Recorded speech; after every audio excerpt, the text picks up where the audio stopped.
So we just concluded our Mastermind Alliance this morning with members of our team, particularly the leaders, no, and together with Coach Russ. And yeah, we've been doing that for quite some time now. With the team, of course, siguro mga 4 weeks na natin ginagawa. But alam ko, it has been a continuous practice with us over how many years na rin, di ba? It has been parang part of our lifestyle. When I say, or when we say mastermind, the first person that comes to my mind is really Napoleon Hill. Yeah. Naalala mo na Think and Grow Rich.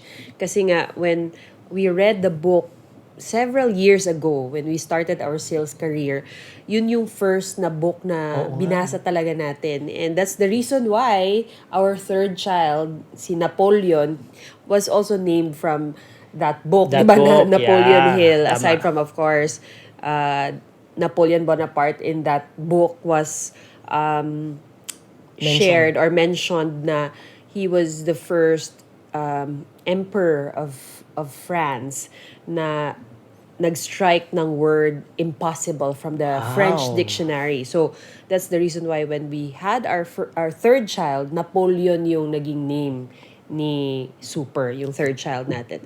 But just going back to that, when we talk about mastermind, it really brings to mind a collective effort to have this growing and learning together, di ba? And that's the reason why when we went through a rough patch sa team natin for the past 2 years, no?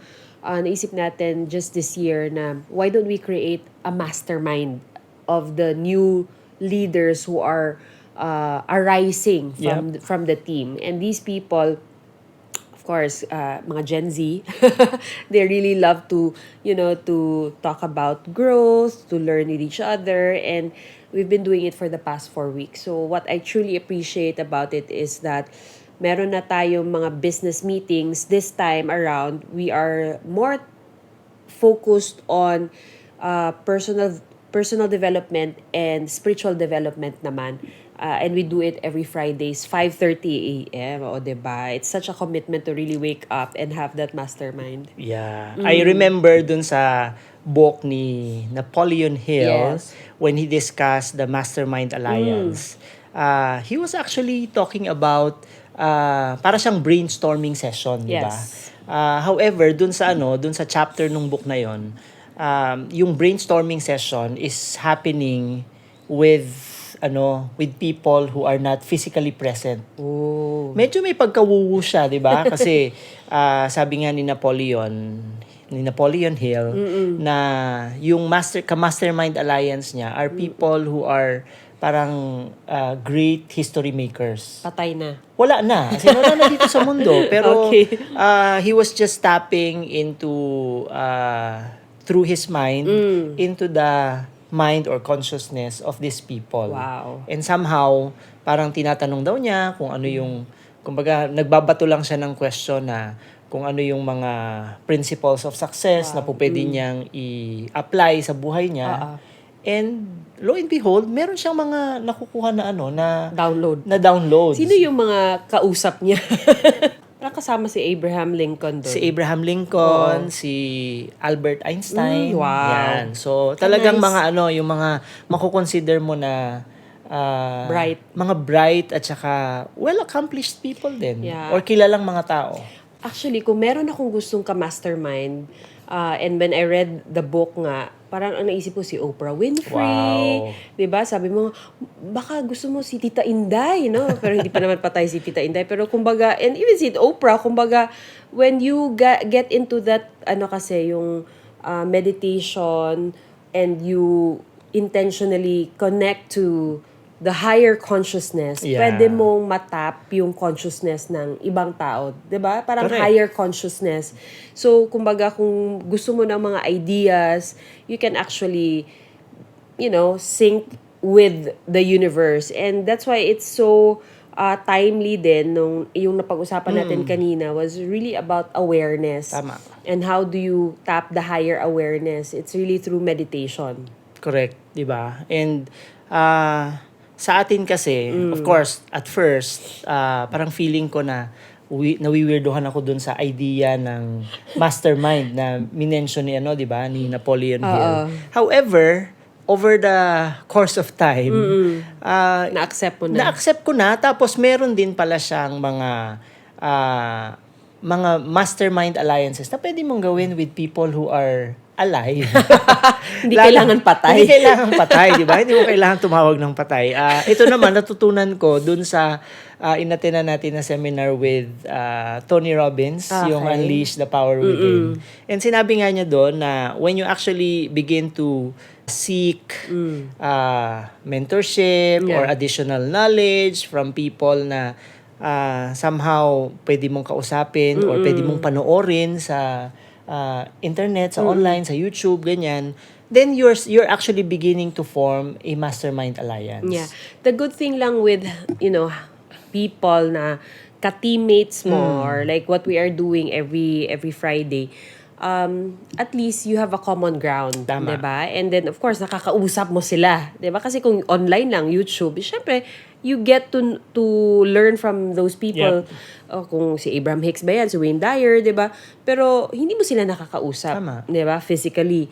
But etong ginagawa natin na weekly mastermind, sabi mo pa nga, 'di ba, in Bisaya, bait-bait og utok kasi it's like having a shared intention, a shared goal of learning together and collaborating together as one team. During the Mastermind Alliance, we are actually sharing our best practices with each other. Whether meron kang pinagdadaanan ng mga struggles or challenges, o kaya naman meron kang bagong direction na gusto mong pagdalahan, either nung personal life mo or yung business direction mo, at least meron kang mga katuwang in terms of thinking about ways and means that you can actually move forward, 'di ba? Nice. Ang nagustuhan ko dun sa sinabi mo, kasi the mastermind becomes a support, 'di ba? But not just about the experiences na magaganda, but even the struggles. Like this morning, 'di ba? Parang it was a great exchange of kumbaga mga thoughts natin around awareness, and we didn't expect na one of our team members have a struggle pala, personal struggle, and I don't want to get into it, but it just allowed her to open up her heart and allowed us to support her with affirmation, 'di ba, really giving her that kumbaga encouragement na, hey, you're not alone, we also have struggles here. But the great thing about going back to awareness, na yun yung topic natin kanina, was that would you want to be a victim or would you want to create your own choices around the external things that are happening around you? Correct, diba? So, alam naman natin na when we go through life, whether personal yan or professional, meron talagang mga challenges na po pwedeng makaharap, diba? Yeah. Kasi buhay naman tayo diba? And even yung environment na kinagagalawan natin, it's also dynamic. So, merong mga situations or circumstances na pwedeng out of our control. Yes. Of course, kung hindi ka aware at walang community or walang group of people that will help you to become more aware, you can get stuck being a victim of the situation or circumstances. Yes. However, ang maganda kasi kapag meron kang ka-mastermind alliance, whether sa business yan or sa personal life, it allows you to move to a higher plane ng consciousness mo or ng mindset mo na na-realize mo that you can actually make a choice whether to stay stuck or to really move forward. Yeah, and so that's why even the mastermind, aside from support, aside from collaboration, and aside from growing together, no, kasi we also discuss mga about ego, how it's affecting our lives, ganyan. I also appreciate having a mastermind in terms of accountability naman. And this morning, actually, yung challenge was to really create a routine that will allow us to, set our schedules or set our lives in success already. Kasi what's happening right now, 'di ba? Parang sa kadaming distractions, 'di ba? Netflix, Facebook, usually stay up late, akala mo nag-scroll ka lang dyan ng mga videos, eventually 3 hours, 4 hours na pala ang nakalipas. So our accountability with each other Yep. is to check on each other, to sleep early, as early as 10 p.m. and do our ano nga yan, yung our evening routine, Right. to have that quiet time at least 10 to 20 minutes before we sleep, and then we wake up early as 4 a.m. and do our 1 hour meditation naman. Yeah. 'Di ba? So accountability pa rin yung accountability is one of the things that I appreciate about Mastermind. Yeah, speaking of accountability, no, or having an accountability group, natatandaan ko nung very first time ako na-expose sa network marketing. And yun nga, ito yung isa sa mga unang-unang learnings na natutunan ko dun sa pagiging network marketer. Meron akong nakilala doon na grupo ng mga tao. Siguro 4 sila, no? And they set up their own mastermind group. Oh. Pero ang tawag nila dun sa mastermind group nila is GRT. Oh. It's Goal Review Team. So every week, I think every Friday night yon. Ang ginagawa nila, they Yeah. just go out, meet in a coffee shop. Tapos pinag-uusapan nila how their week went. Okay. Tapos ano yung naging effective na ginawa nila, tapos ano yung mga hindi. Nice. Tapos tulungan sila to sort things out Okay. kung parang kino-coach nila yung bawat isa. And at the same time, together, they also set intentions or goals, kaya nga tinawag na goal review team. They set goals that will allow them to move forward. Wow. Pero hindi naman yung sobrang laki na mga goals that will set them up for failure. Yung mga goals na po pwede nilang ma-reach from one level to another. And when you said about the accountability on daily routine, I think that's doable. Kasi it only talks about yung, in a way, lifestyle change muna. Yeah. Some behavioral changes that Yeah. we are in full control of. However, ang maganda kasi dyan, di ba merong kasabihan na how you are in one thing is how you Yeah. are in everything. If you know how to keep your word dun sa mga sinabi mo na, matutulog ako ng alas 10 ng gabi, gigising ako ng alas 4 para makapag-meditate, and then mag-exercise.